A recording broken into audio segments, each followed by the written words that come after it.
Let's understand theory of infertility.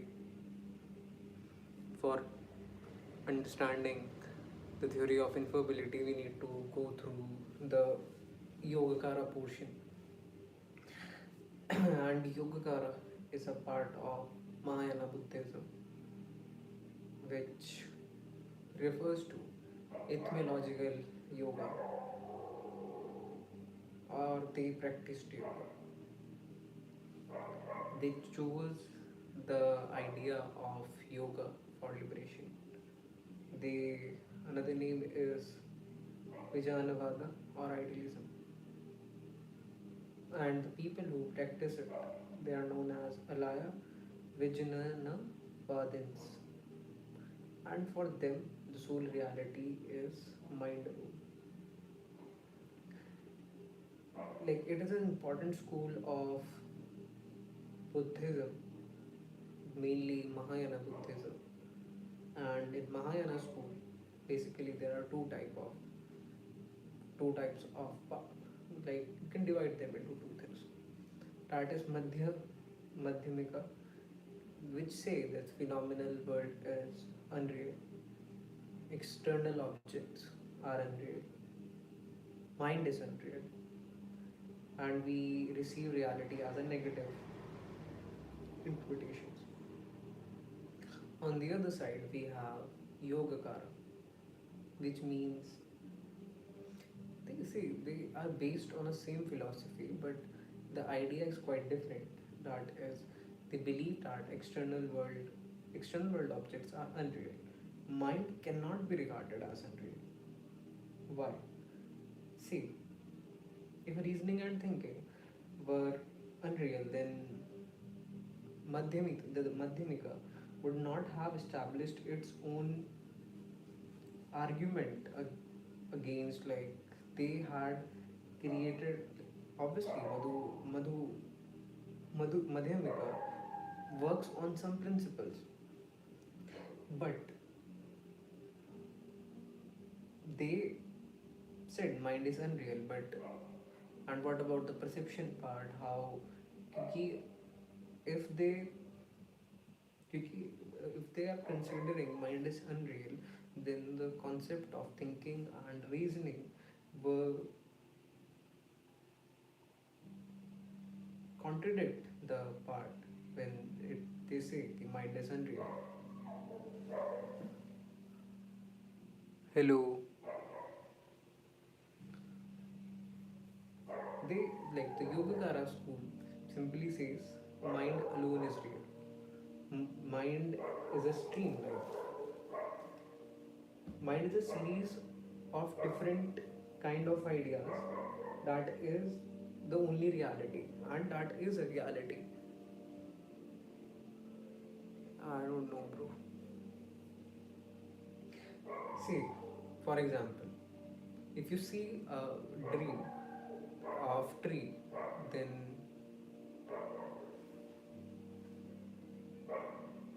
Peter, you have a complex nearby. Yeah. If you dream about tree, so there must be something inside our consciousness that believes ki that is a tree. So that the information or the reasoning or the logical thinking makes have a space in consciousness. That's why we dream of, like, if we don't have a perception of anything, like I know that this is a smartphone, and if the whole perception of, like, you can say, the existence of the smartphone, like, if you go back into time and where there's no smartphone, then it would be a unreal thing to say that you can't dream of a smartphone because it doesn't exist. So that's why they say mind is real, and mind is basically based on the ideas it carries. It is based on the perception you perceive on, or the reason, or you can may say the thinking ability, which makes a perception so that we can perceive anything, or we have a idea that is like that particular thing is real or unreal. So what it basically means is, so object is never known without the consciousness of it. The subject cannot be proved to have an existence independent of the mind or the consciousness or the chitta. Example, dream. Low battery. Like if you think about the, like,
when I showed my face, like, yeah, where were we?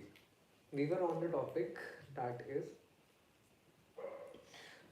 for Yogacara, the Yogacara school of philosophy. They believe that the conscious, the nature of conscious or Vijanana is the only reality that is subjective idealism, and mind is considered as sole reality. Everything is ideas of mind, which is basically true. Like if a person doesn't have any understanding of any object which they can't perceive, they will say it as it isn't real. So it's not that thing does not exist, it just they can't perceive it.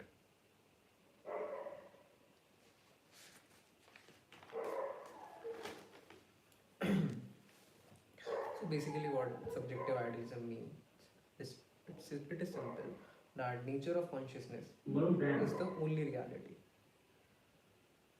and external or the material objects which it forms, like, which we may call a reality, it just not only that is not a reality, that is just the ideas of mind or the state of consciousness.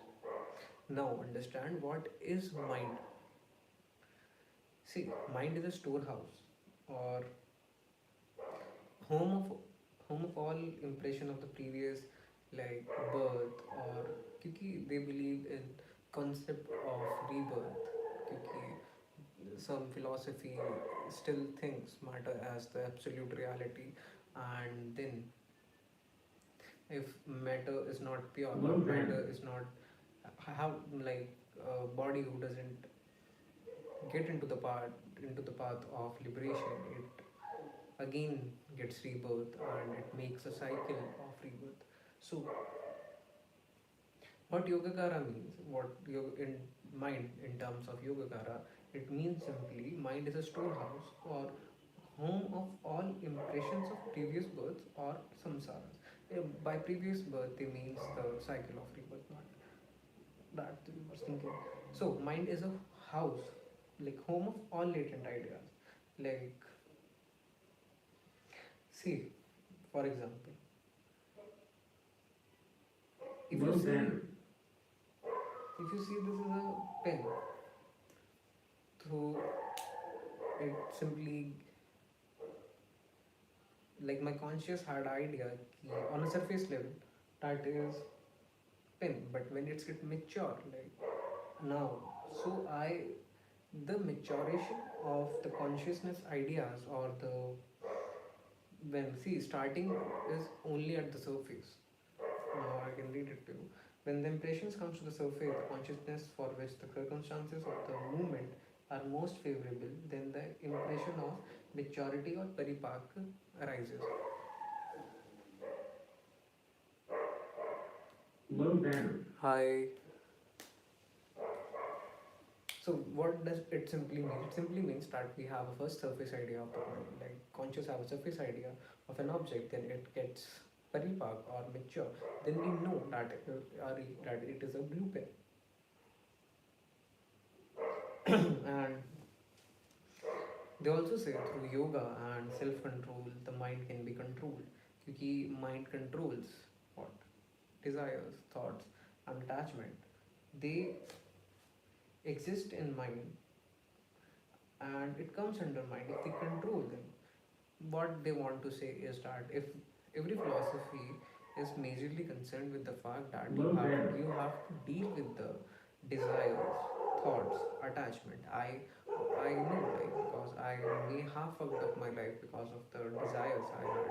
I have may I have like some extent of my life is been so devastated by the fact because I was not able to control my thoughts, I was not able to control my attachment. So that's the part, like you have to go through to control your desires, mind, thoughts. By which method? In Yogacara, the method is through yoga and self-control. Which when you get free from these kind of thoughts, you attain nirvana. And how you attain nirvana? Through yoga and self control.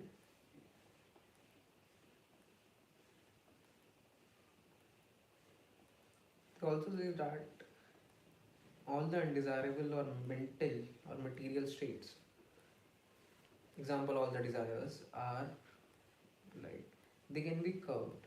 Mind most must avoid these undesirable mental states. Same वही चीज कि you have to have a state of mind that you need to control that desires. Now also I can hold up my desires or something, but I still can't control them. They are, and that's why, like I can say कि I can control it to some extent, but some people are not able to hold up to the bottom line of it, and it results in misery. So for you to be happy or for you to be like in a state or you have to go to the path of nirvana, you have to control your desires, thoughts, and attachment. No, it's not about the nirvana, it's also about your personal life. Like if we talk about your personal life, the if you if you think clearly and if you think rationally, then you'll understand the major consequences or the major part of your misery. It comes from the fact that is you have desires, which we learned from the fact that in the previous life, the the cycle of rebirth. Like what are the four noble truths of Gautam Buddha? They were there is suffering in all life. There is a cause of suffering, there is a path of cessation, there is a cessation to the suffering, and there is a path of cessation of the suffering. Now, the whole concept lies because of the suffering, and the suffering comes from the basic root that is ignorance, and ignorance of the what? Ignorance of the idea that you are. Now, what is kept inside mind? तो यही चीज़ है ना कि अगर now now understand this concept more. See, I'm going through this to make you understand what is theory of infability is. I may not be very good at it, but just so what they meant to say is that if we remove all the materialistic or the like the mental state of nothingness, like nothing remains, no desire, no attachment, no thought. So what remains? And that's the state, that emptiness, they called it nirvana, which is possible through yoga and self-control, which they say, according to their philosophy. And the only thing, the reality they say is the mind is the only reality. And if we have to compare it to the concept of hell or heaven, hell is nothing than the cycle of rebirth, and heaven is nothing, it's just a state of nirvana. Now, the Himayana school. Himayana schools are majorly those schools of Buddhism who were like the less orthodox. Mahayana means no, they were more orthodox. I'm getting confused here.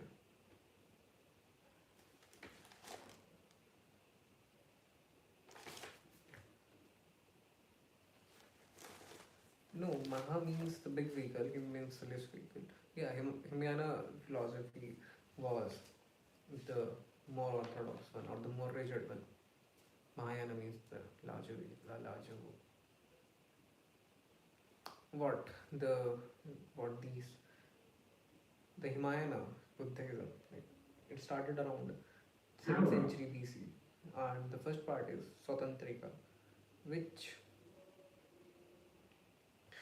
attaches the exclusive important teachings of Buddha, that is authority of accepting, and it is basically comes under the Sutta Pitaka, the one of the three baskets.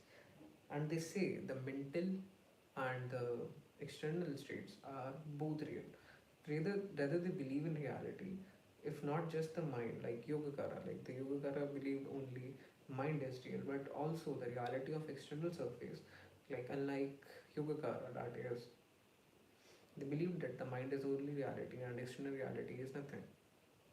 And they criticized Yogacara philosophy. For consciousness to appear like an external object has to be like there has to be a certainty of external object, so we can have an idea of that external object in consciousness. And they gave a very great reasons for how it is centrally related to the fact that there is a need for external object to feel or to have an idea or the surface level idea of that particular external object. So for consciousness to appear like an external object, there has to be an external object. So external objects are real. What they mean is like if where's the pen?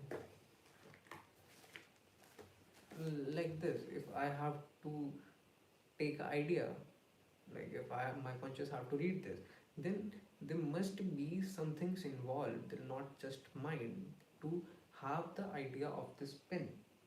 And it is not about pen, it's about the reality and unreality. See,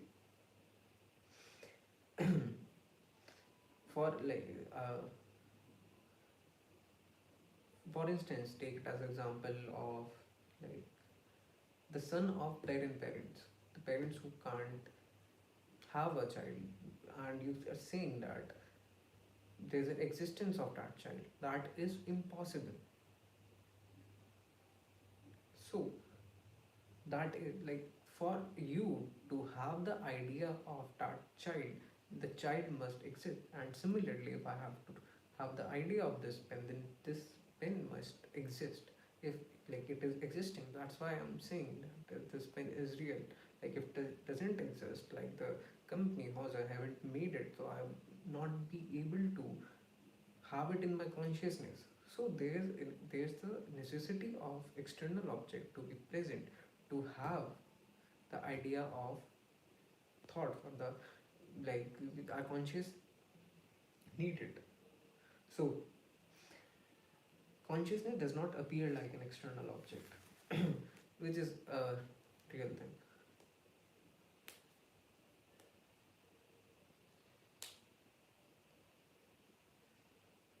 They also gave another example like when you have a perception of an object, for instance, the pot is filled as an external object, and also it also requires your like, leave this. It also require your senses to be present for perception. In this school, you'll realize that how this is correlated. See, consciousness does not appear like an external object. See, if consciousness appears like an external object, then on touching the pot, I should be saying that I am a pot. What does it mean? You see, if consciousness appears an external object, like if my consciousness appears like an external object, then see, consciousness would be the ultimate reality. And See, the thing is, consciousness, like consciousness are just, the fact is, I'm getting confused.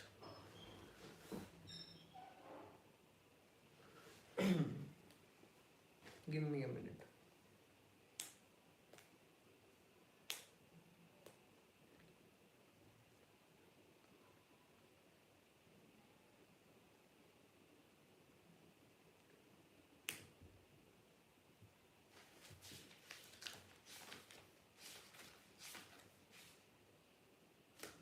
Yeah, muting it. See, I remember now. The previously when we understood. See, if say I am tall, that is I am tall. I'm not saying that the my see the body in every philosophy the major concept was consciousness is the ultimate reality. So I'd say कि I am, if consciousness would not appear as an external object, then there would be a chances, yeah, I have to say that I am a part, which is I am not. Getting my point? Like,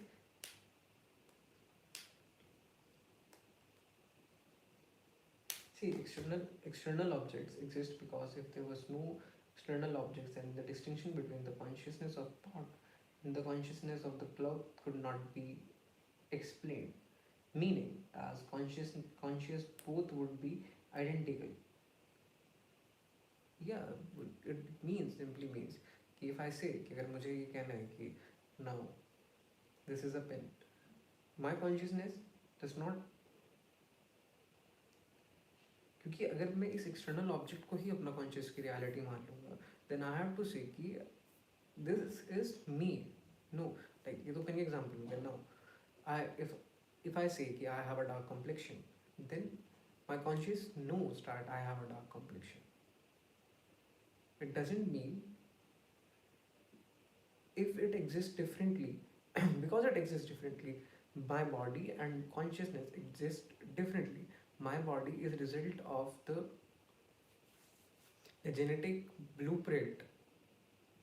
It doesn't have to be related with the consciousness. So consciousness does not appear like an external object.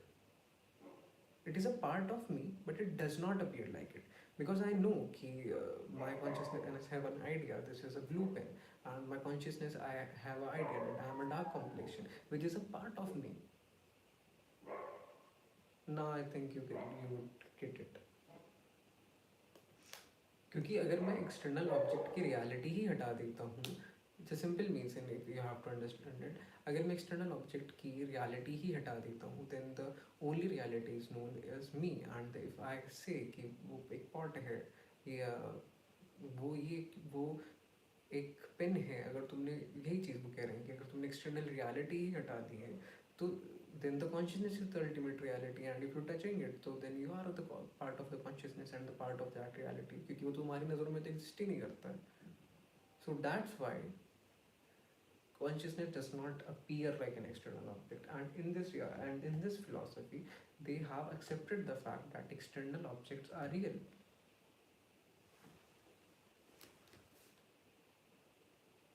Thanks, bye.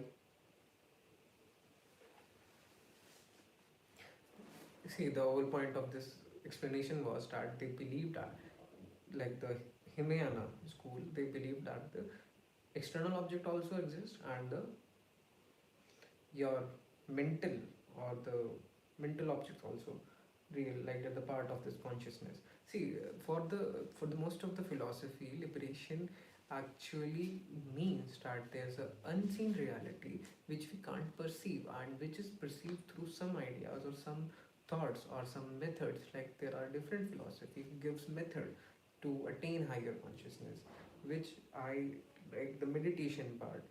Similarly, the Yogacara school, they say it is based out of yoga, so we can attain liberation.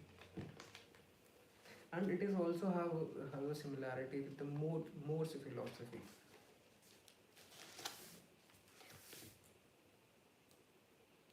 ना अब सारी चीज़ हो गई है कि अब perceive कैसे करते हैं, ये क्या है. नाउ अंडरस्टैंड कि हाउ दिस आइडिया कि ये चीज़ जो मैं तुम्हें बता रहा था, आई एम पॉट, और इफ़ आई से कि कॉन्शियसनेस अगर एक्सटर्नली अप्लाई करती है तो then I have to be the pot. Now कि उसका पूरा बेसिक कॉन्टेक्स्ट क्या है. This is ideas are not objects but the copies of the object. Like the idea of this pen, my consciousness attains it as a copy of the object, not the real one. And you'll understand that in the same Hinayana school, there is another school who believes that the reality is only perceived by our, that's the ultimate reality. That is, see, अगर वो copy के through आ रहा है, then there's a possibility that the perception is not the ultimate reality, the inference is the ultimate reality here. क्योंकि it is basically based out of inference, क्योंकि वो copy है, and the copy should be made up out of something like the logical reasoning or the thinking or the thoughts. So now the external objects, now how they perceive external objects. See, outside, they said कि there are external objects and like the which is outside consciousness, like it creates a forms, a representation representation that exists in mind, which we know through infer, which help us to understand the existence of the object. From the form of representatives of the object in the mind, we can infer the existence of the object outside the mind. So वही चीज़ वो बोल रहा है कि अगर मेरे पास idea ही है उस चीज़ का, तो मैं इन्फ्रेंस के थ्रू उस आइडिया का एक्सिस्टेंस इन्फर कर सकता हूँ. But they also said the perception of the object, example apple, depends not only in the mind. It has some conditions. Now understand what are the conditions are. So objects out understand. So objects outside the mind are inference form of their mental ideas. Like similarly, वही बार बार वही चीज़ आ रही है कि this is a like my mental idea for me that this is a pen. So perception of the object is dependent mainly on four conditions. See, there must be an object to give form of representation of to mind. वही चीज़ अगर ये exist ही नहीं करेगा, अगर ये smartphone आज से 10 साल पहले, मैं 50 साल पहले की बात करूँ, it would not have existed. So अगर उस टाइम पे कोई बोलता है कि देख there is now this is a phone, ये तो दैट वुड बी इडियोटिकल, और क्योंकि they can't perceive it, that is impossible. So there must be an object to give form or representation to the mind. Like that is form or representation. Like now I have a form. ये ऐसा pen होता है. Then you need a conscious mind which attains the information. Sorry. And since it should be involved. Now here's the part, like if senses is involved, then there is a possibility that there would be the four, like the verb, no, verbal testimony, inference, perception, and comparison exist. So that's why they taken as inference taken as the object to get the idea.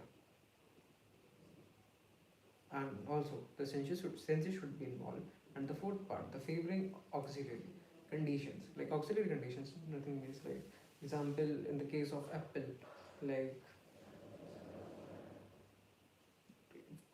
if you have to find an apple, like there's a black room, so if there's no light, you will not be able to find an apple. You need external auxiliary conditions, like your senses should be able to see them, like through vision.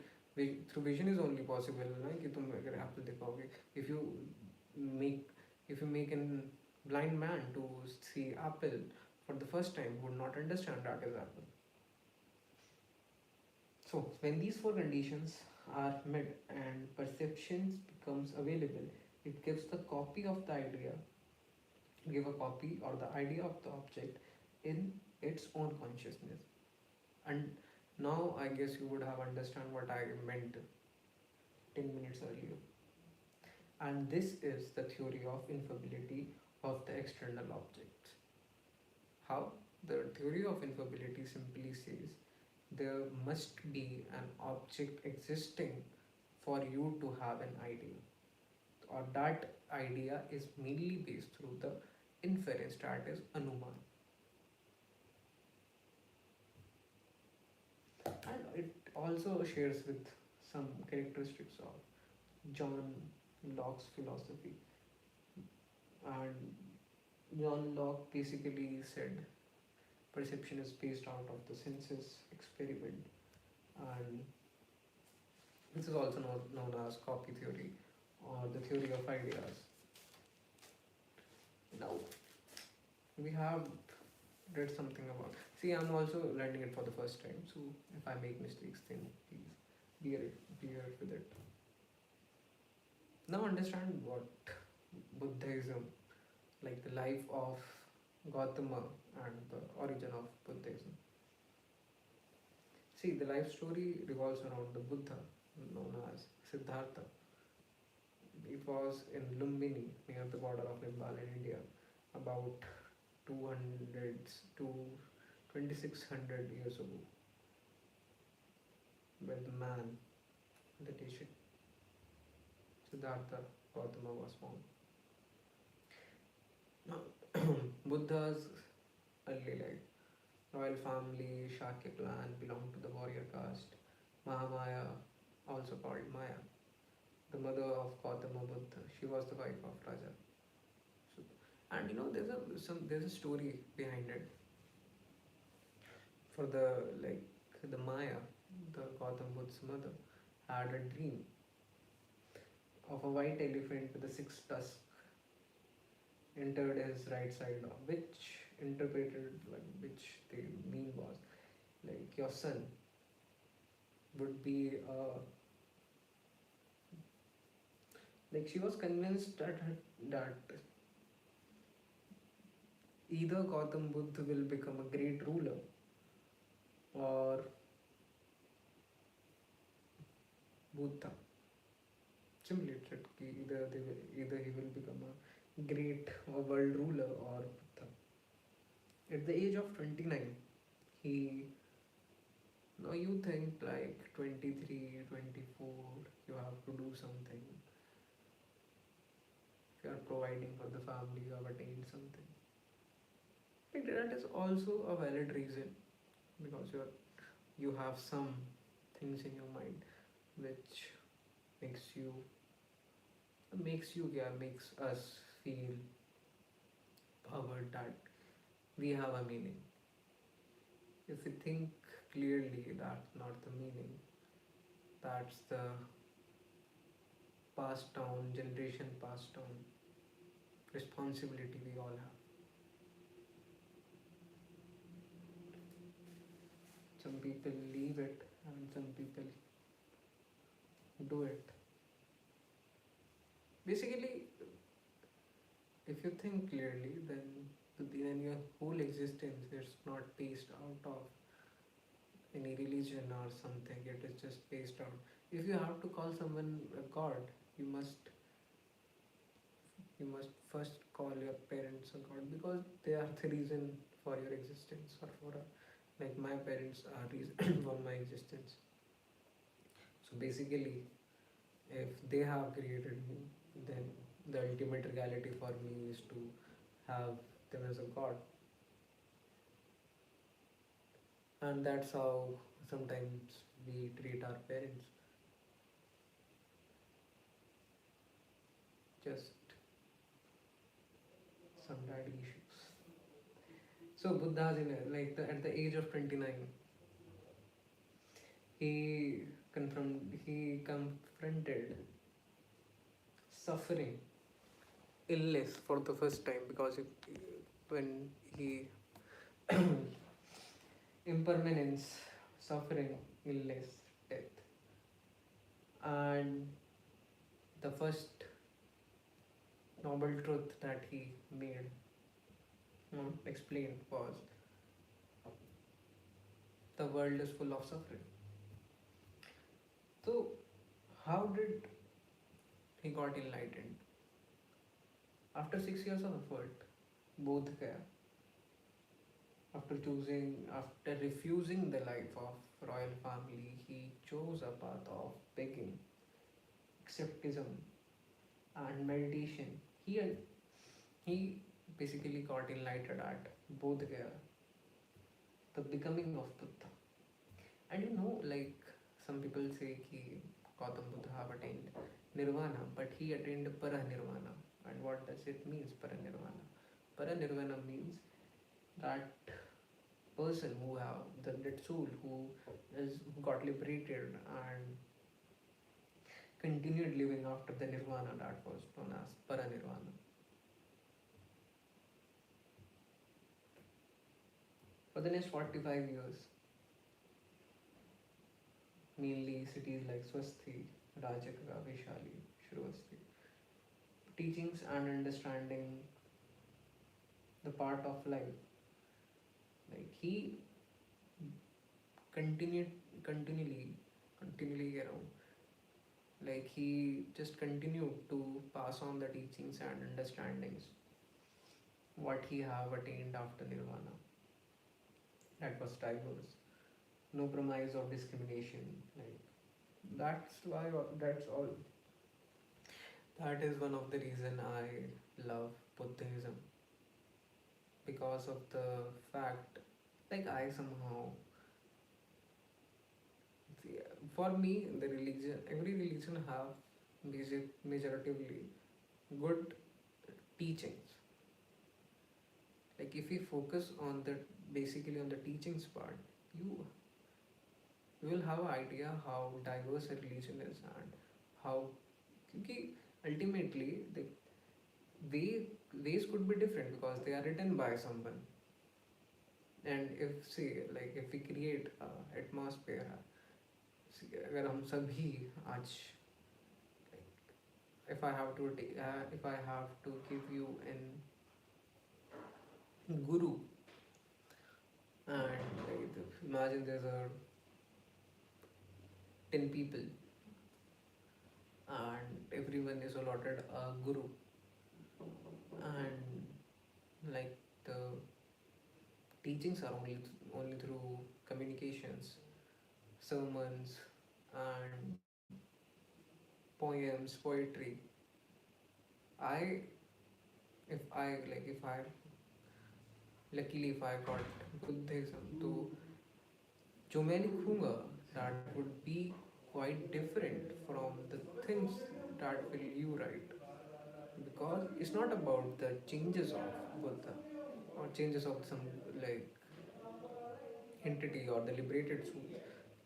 If I if in this room if there would be an 8 people and someone is like the liberated soul is passing down the teachings or the understanding of the reality, then for the 8 of these people or including me would have a different idea and a different method for perceiving it. And if we perceive it like this and then we wrote it down, and the next generation, like there is a generation of God, and if we written all these things, then the next generation, that includes the people like the normal people that they are not considered as God.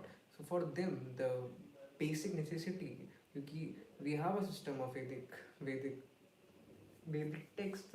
So if we see this in this way, then there would be 8 different perceptions, and when when the people will read it or when people will follow it, they would have a different perception.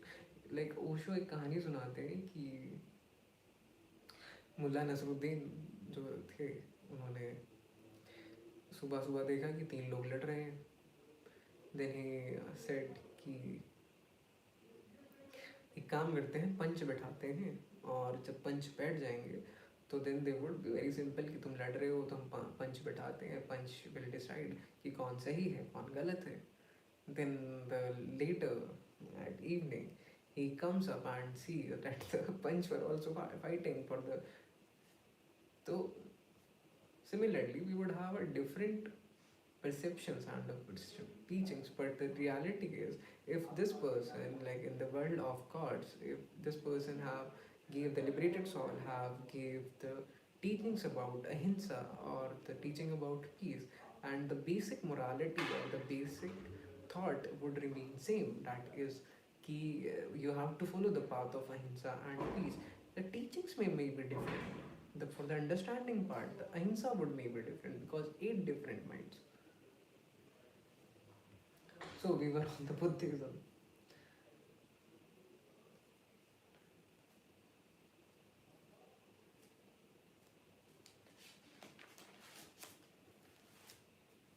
Now I was talking about the Himyana school. The other part of school, or the other school is another school is Sarvastikavada, Vebhashika school of Hinayana. That was in the 3rd century BCE. Based on philosophy of Sarvamasti. All exist, all the dharmas of the past, present are all existing. Same reason, that is the cycle of rebirth. Amongst the three Pitakas, it follows Abhidhamma. You know, there were three Pitaka, Sutta Pitaka, Vipaks Pitaka, Abhidhamma. Their commentary is Vibar or the Abhidhamma, like the Mahavibar. What basically Abhidhamma means? Abhidhamma means nothing. Expositions of the philosophical theories of Buddhism. Similarity with Swatantratika, that is that mental and physical world do both exist simultaneously. Both accepts the reality of both mental and the non-mental objects. The non-mental would be materialistic world, and the mental would be your mind. Difference between the schools of Swatantratika and Vibhashika. Unlike Swatantratika, they believe the external object is directly known us through perception. Now, for the part of Swatantrika school, for the part of the Swatantrika school, they majorly focused on the idea that you have a basic concept of, the basic copies of that idea, then we perceive it through, but we perceive it through inference, that is basically creates a reality. But in the Bhashika school of Himayana, they say that the object reality is perceived through perception. Now, we'll make another.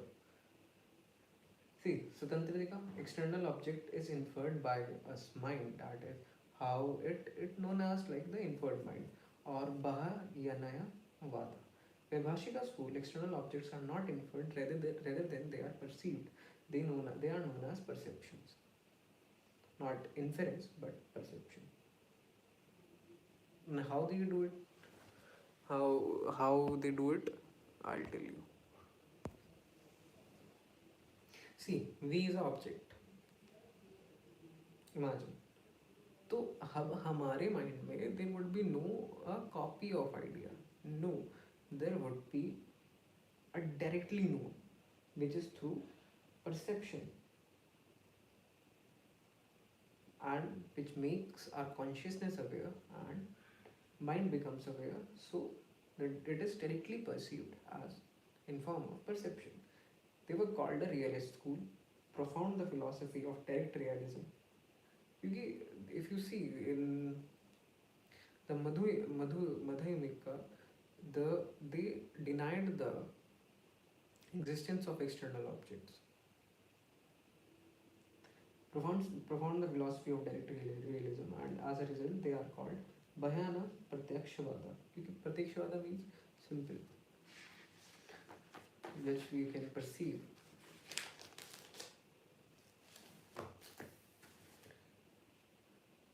We perceive, then we inferred, but Swatantratika said inferred first. Example, a person who never seen smoke can't decide the hill has fire, so perception is missing, so it can't be inferred, which is a debatable topic for these two. Some say inference, like for me, the more realistic approach is like later was explaining the example of the son of the barren parents. So if it doesn't exist, it can't be inferred, and if now that was the Buddhism, and now the Tibetan with the Buddhism. I'll come back in a minute.